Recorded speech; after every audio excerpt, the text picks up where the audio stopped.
Kung kakuha lang natin doon sa pangkungan. Tingnan nyo naman. Good morning mga kaludi. Sa umaga na to at tanghali na pala, samahan nyo akong manguha ng itong kangkong pangkain natin sa mga alaga nating baboy tanghalian. Yan o, nakita nyo ang dami. Yan.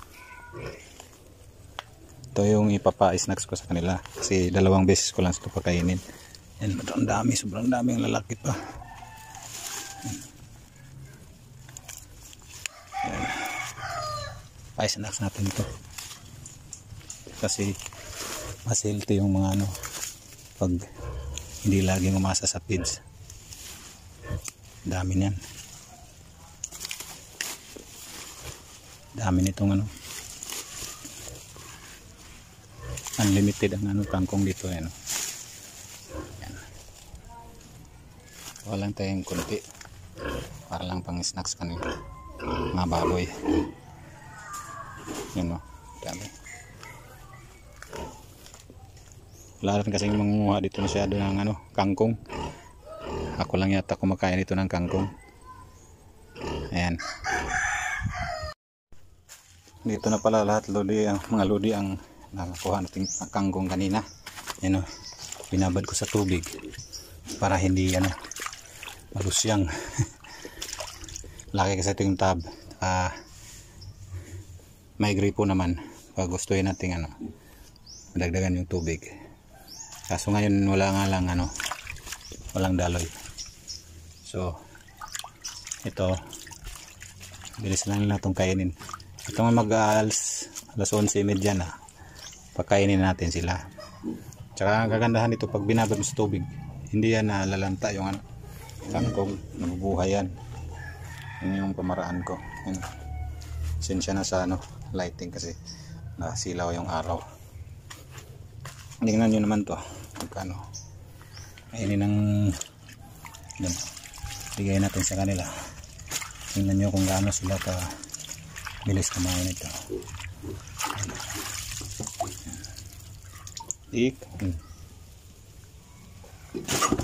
Yan na, huwag matakot. Kain na, kain. Kain na. Kain na. Hiya-hiya pa eh. Yan. Tingnan nyo. Tumutunog pa. Kasi fresh na fresh yung kangkong. Kakakuha lang natin doon sa kangkungan. Yan, tingnan nyo naman. Yan. Diba? Ganyan lang para nakatipid na kayo sa feeds. Healthy pa yung mga baboy nyo dahil fresh na fresh yung pinapakain yung gulay. Huwag na kayong laging umaasa sa feeds kasi mahal na ngayon talaga ang feeds. Ginawa ko 2 beses ko lang pinapakain ng feeds, umaga at saka hapon na lang. Tapos yung bali snacks nila lunchtime, yan lang kangkong. Marami naman dito, unlimited yung kangkong dito, sobrang dami. Kumakain naman sila, di samantalahin na natin na kumakain sila. Yan.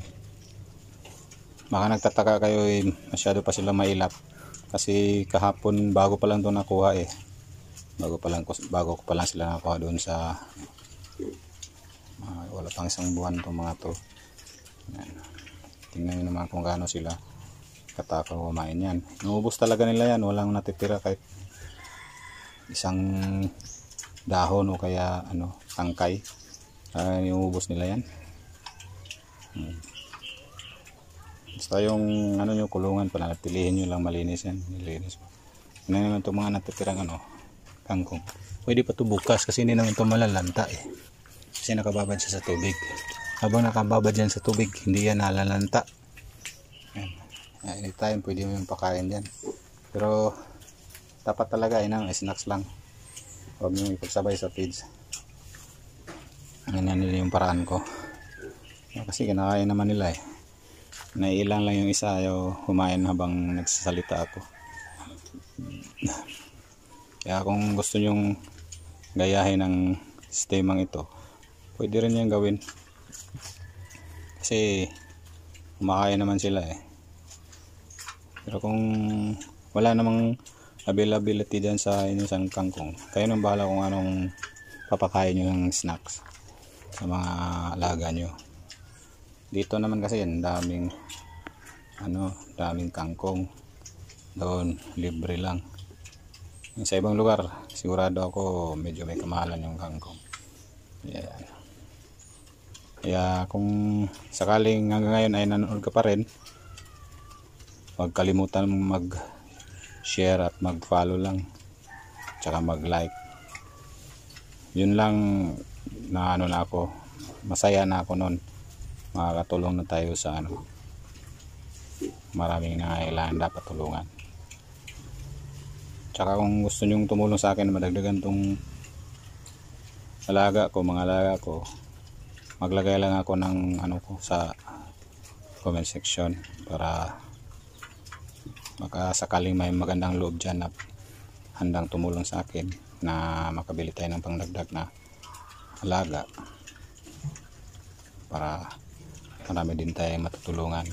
Kasi pag nagkataon ng may pera din ako, bibigay ko naman din.